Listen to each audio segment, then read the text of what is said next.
Hi, this is Jen Shutlz, and I'm here today to share with you how to create a loose watercolor background. Today we're going to be starting with some Tim Holtz watercolor paper, and we're going to tape it down to a hardboard panel using some painter's tape. I used frog tape. Hardboard panels can be found at a local hardware store, or you can find them online at art supply stores. The purpose of taping this down is to help keep the watercolor paper from buckling and to help keep it more stable as you paint so you have more control over your paint.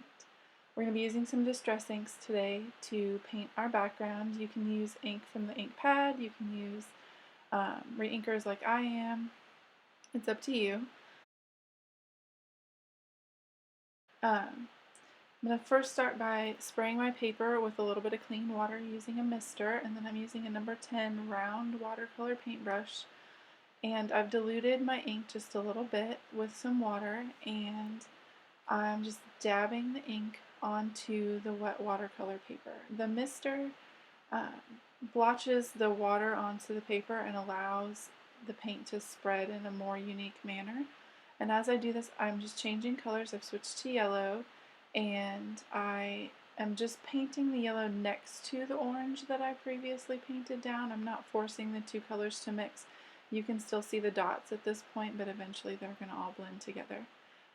As I'm adding the red, you can see how it bleeds out quite a bit more than some of the other ones do.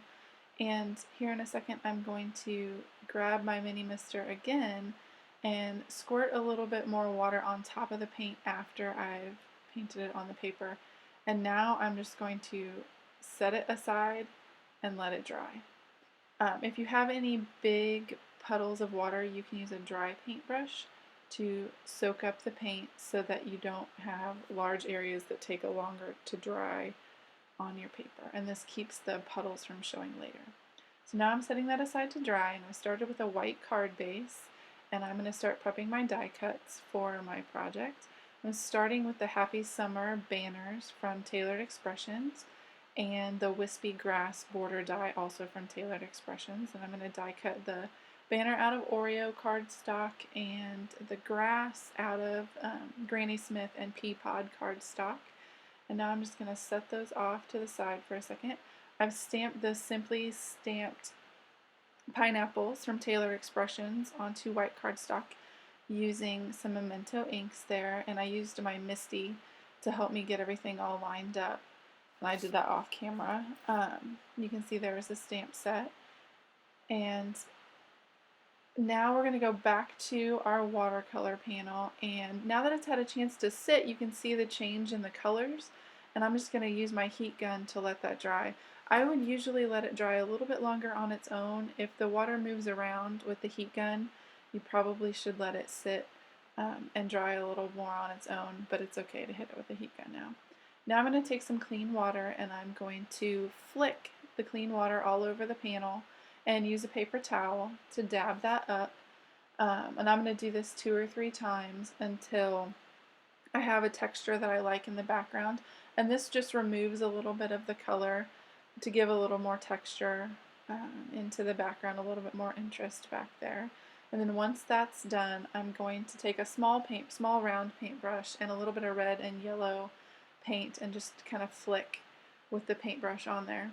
A couple of things I've learned: you want to use a small paintbrush. If you use a large paintbrush, you get the paint everywhere. A small one works the best for controlling those little dribbles. And then I'm going to use my heat gun again to dry this up so that it's ready to go to remove from the hardboard panel. Be very careful taking the tape off. Sometimes it does tear the paper if you go too fast. And now I'm going to grab a stitched rectangle stacklet die and die cut my background so that it has a nice clean edge. I'm going to run that through my Vagabond real quick, and now it'll be ready to remove and use for my card background.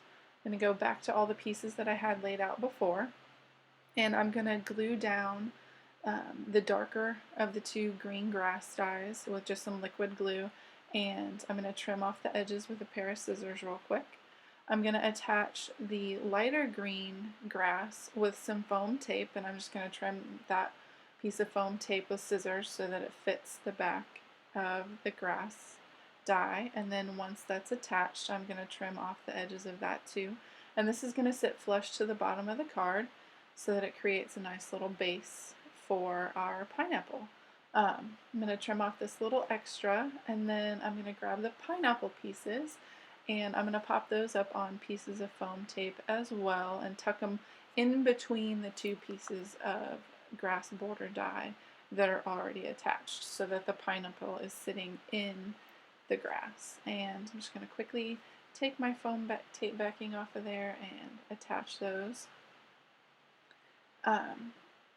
The top piece of the pineapple does overlap the base of the pineapple just a tad.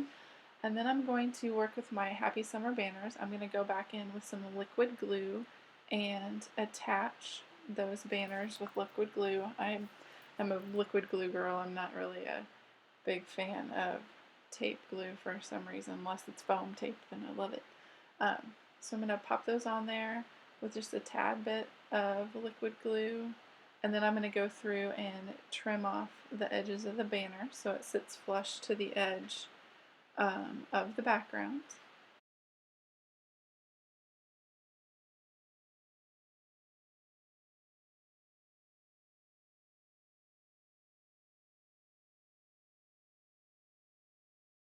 First, I'm going to go back in with some foam tape and attach this to the card base.